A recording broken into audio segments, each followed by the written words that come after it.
We all experience those moments in life where our hearts feel heavy, burdened by the weight of human relationships. Perhaps you have been betrayed by someone you trusted, or someone has broken a promise to you and, instead of apologizing, they now treat you with cold indifference or even go out of their way to ignore you. In a shared environment like a workplace, encountering such a person can feel like a daily emotional assault, triggering a wave of discomfort and resentment every time they cross your path. It is only natural to want to cut these ties completely and protect your peace. However, we cannot always control who we meet or where we must work. How, then, can we find freedom from a bond that feels like a prison? Buddhism offers a profound perspective on these unavoidable connections. It teaches us that while we may not be able to erase a person from our physical world, we have the power to untie the invisible chains that bind our hearts to them. Today, let us explore how ancient wisdom can help you reclaim your emotional sovereignty and find true inner stillness.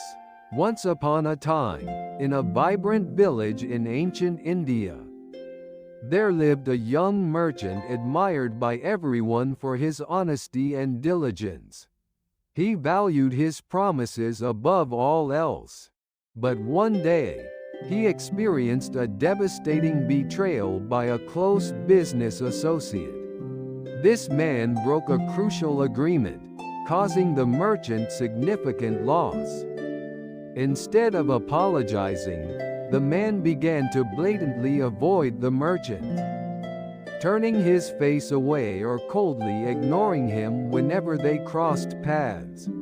At first, the merchant trembled with rage, thinking, "How dare he be so disrespectful?" But as days passed, that anger turned into a deep loathing, a feeling of, "Why must I be in the same place as such a person?" His mind became consumed by thoughts of this man. Even when trying to focus on work, the man's arrogant attitude would flicker in his mind, causing sleepless nights of suffering. Unable to bear it any longer, the merchant visited a wise old sage, living in a small hut on the outskirts of the village. As soon as he sat before the sage, the merchant poured out his frustrations, how sincere he had been, how disrespectful the other man was, and his desperate wish to erase this unpleasant presence from his life entirely. The sage listened quietly and then made a strange suggestion. "I understand your pain. Starting today, for the next few days, instead of hating him, why not try viewing this man as a difficult actor who has appeared solely to teach you an important lesson? Every time you pass him, say to yourself, 'Thank you for giving me the opportunity to practice letting go of my attachments.'" The merchant was shocked and protested, but the sage calmly smiled and said, "The more you try to erase him, the larger he grows in your heart. The only way to truly remove him is to dissolve the attachment to him within your own mind." Half doubting, the merchant returned to the village and began practicing the sage's advice. The next morning, when he passed the man in the hallway, the man averted his eyes as usual. The merchant felt the familiar surge of irritation and a racing heart. But he remembered the sage's words and desperately repeated to himself, "This person is training me to control my own emotions." At first, it felt like a lie, but after several days, a strange change occurred. Even when he saw the man's ignoring attitude, He could observe it objectively, thinking, "Ah, he is exposing his own immaturity again today." The merchant realized he had been bound by a powerful attachment, the desire for an apology or for the other person to change. This very attachment was the strongest karmic bond, keeping them tied together. By the end of the week, a quiet peace had settled within the merchant. Interestingly, as the merchant stopped reacting, the tension in the air softened. His calm and dignified demeanor earned him a great reputation, attracting new, trustworthy partners. He realized that by changing his own internal state, the unpleasant connection naturally lost its power and became irrelevant to his life.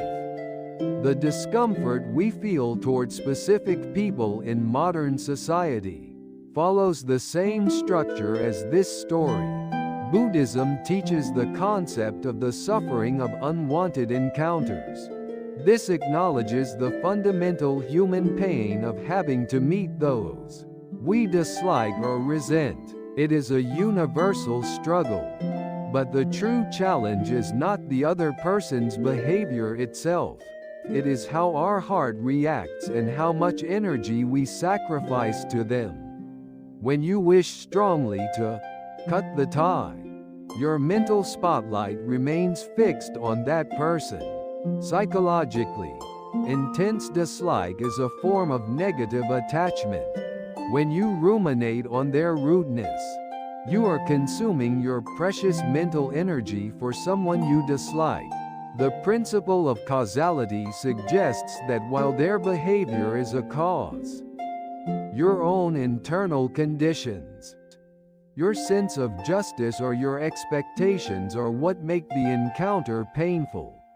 You cannot change the cause, but you can adjust your internal conditions to minimize the impact, to escape the spell of this unpleasant connection. The first step is to draw a clear emotional boundary.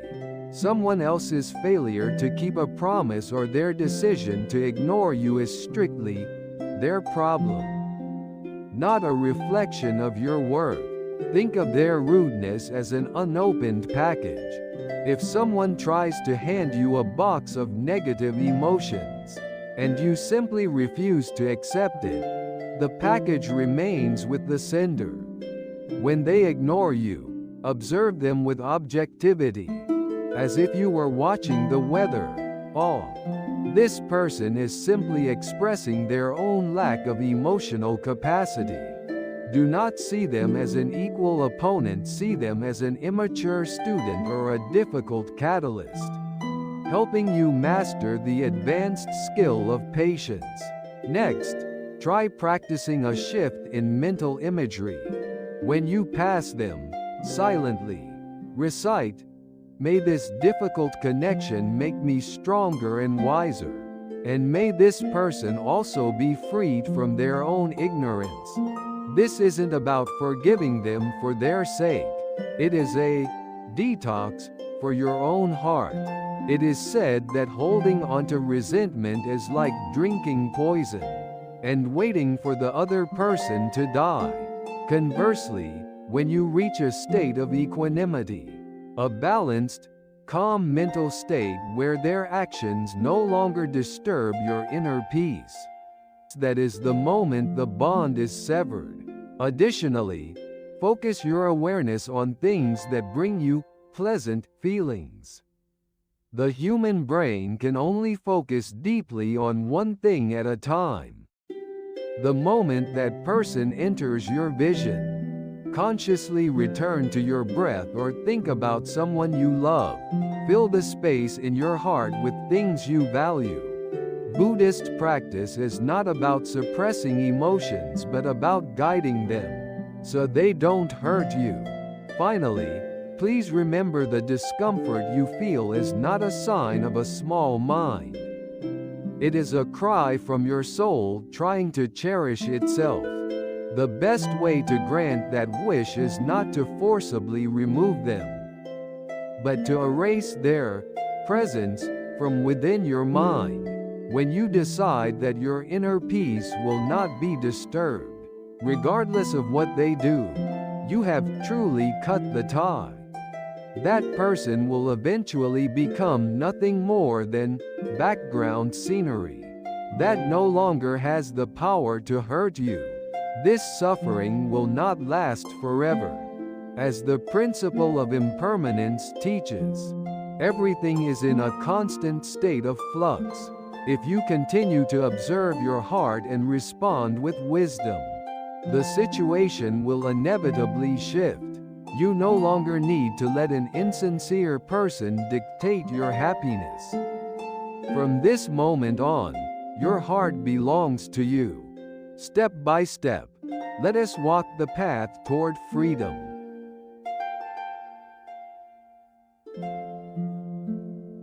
If this story resonated with you and provided some insights or learning, I'd be delighted if you could press the like button. Also, if you subscribe to the channel, I'll be able to continue sharing various life wisdom and lessons with you. Please share your experiences and thoughts in the comments section as well. Each person's experience becomes valuable learning for other viewers. Thank you so much for watching this video to the end today. I look forward to meeting you all again in the next video.